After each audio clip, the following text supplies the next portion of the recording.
Beginners కూడా ఎంతో సింపుల్గా టేస్టీగా చేసుకునే ఆలూ రైస్ లంచ్ బాక్స్లోకి పర్ఫెక్ట్ రెసిపీ. పిల్లలు కూడా ఒక్క ముద్ద వదిలించకుండా కంప్లీట్ చేస్తారు ఈ రైస్ కానీ పెట్టిస్తే. సింపుల్ వేలో నేను ఈ రెసిపీ షూట్ చేశాను. ముందుగా వెజిటేబుల్స్ అన్నీ కట్ చేసి పెట్టుకున్నాను. అండ్ ఇప్పుడు కుక్కర్లో ఆయిల్ తీసుకున్నాను. ఒక 2 స్పూన్స్ ఆయిల్, అలాగే 1 టీ స్పూన్ వరకు నెయ్యిని యాడ్ చేస్తున్నాను. పిల్లల కోసం చేసే రెసిపీలో నెయ్యిని యాడ్ చేసుకుంటే టేస్ట్ చాలా బాగుంటుంది. అలాగే సాజీరా, యాలకులు, దాల్చిన చెక్క, స్టార్ ఇలాంటివి మసాలా దినుసులు కంప్లీట్గా ఆప్షనల్, వేస్తే టేస్ట్ చాలా బాగుంటుంది. అండ్ కొద్దిగా కరివేపాకు అండ్ ఒక మీడియం సైజు ఆనియన్స్ని చిన్నగా కట్ చేసుకొని ఇందులో యాడ్ చేసుకున్నాను. ఆనియన్ కొద్దిగా ఫ్రై అయిన తర్వాత 4 to 5 చిల్లీస్ని కట్ చేసుకొని యాడ్ చేసుకోవాలి. మిర్చి కొద్దిగా ఫ్రై అయిన తర్వాత ఇందులో నేను ఒక పీల్ ఆఫ్ చేసుకున్న క్యారెట్ని చిన్న ముక్కలుగా కట్ చేసుకొని యాడ్ చేస్తున్నాను. మీకు ఇక్కడ ఇంట్రెస్ట్ ఉంటే క్యాప్సికమ్ కానీ బీన్స్ కానీ ఇవి కూడా యాడ్ చేసుకున్న టేస్ట్ చాలా బాగుంటుంది. నేను క్యారెట్ని యాడ్ చేసుకున్నాను. క్యారెట్ కొద్దిగా ఫ్రై అయిన తర్వాత ఒక పెద్ద సైజు ఆలూని పీల్ ఆఫ్ చేసుకొని చిన్న పీసెస్గా కట్ చేసుకొని ఇందులో యాడ్ చేసుకుంటున్నాను. ఆలు ఒక 1 minute కుక్ చేసుకోవాలి. మనం లో టు మీడియం ఫ్లేమ్లో కుక్ చేసుకున్న తర్వాత అందులో బాగా పండిన టమాటో ఒకటి యాడ్ చేసుకోవాలి. టమాటో యాడ్ చేసుకోవడం వల్ల ఒక గ్రేవీ కన్సిస్టెన్సీ వస్తుంది అండ్ రైస్కి బాగా ఫ్లేవర్ అనేది బాగా వస్తుంది. ఇప్పుడు టమాటా కొద్దిగా మెత్తబడిన తర్వాత టేస్ట్కి తగ్గట్టుగా ఒక 1/2 టీ స్పూన్ వరకు జింజర్ గార్లిక్ పేస్ట్ని యాడ్ చేస్తాను.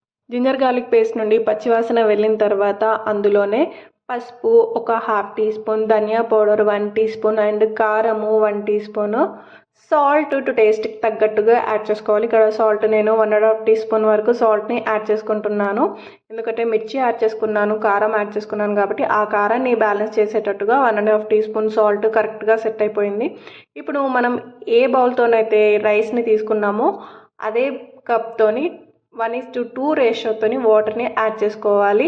వాటర్ రోలింగ్ బాయిలింగ్ అయ్యేంత వరకు మనం మూత పెట్టి కుక్ చేసుకోవాలి. ఒకవేళ మీకు క్విక్గా కావాలి అంటే మనం ఈ రెసిపీ స్టార్ట్ చేసే టైంకి పక్కన వాటర్ ఎసురు పెట్టేసుకొని ఇందులో పోసేసుకుంటే మనకు ఈజీగా అయిపోతుంది. అండ్ కొత్తిమీర అండ్ పుదీనా కొద్దిగా యాడ్ చేసుకోవాలి. ఇప్పుడు వాటర్ రోలింగ్ బాయిలింగ్ అయిన తర్వాత మనము ముందుగా కడిగి పెట్టుకున్న బియ్యాన్ని ఇందులో యాడ్ చేసుకోవాలి. నాకు ఇక్కడ ఒకటి 1 హై ఫ్లేమ్లో 1 లో ఫ్లేమ్లో విజిల్ తీసుకున్నాను. రైస్ పర్ఫెక్ట్గా కుక్ అయిపోయింది. మెయిన్గా పిల్లలకి లంచ్ బాక్స్లోకి ఈ రెసిపీ అనేది బాగా సెట్ అయిపోతుంది. అండ్ మనకు వంట ఇంట్రెస్ట్ లేనప్పుడు కూడా ఇలాంటి రెసిపీస్ చేస్తే టేస్ట్ కూడా చాలా బాగా కుదురుతుంది. అండ్ ఇందులో గరం మసాలా మనము యాడ్ చేసుకున్నా కానీ చాలా బాగుంటుంది. నేను పిల్లలకు పెడుతున్నాను కాబట్టి గరం మసాలా అక్కడ స్కిప్ చేశాను.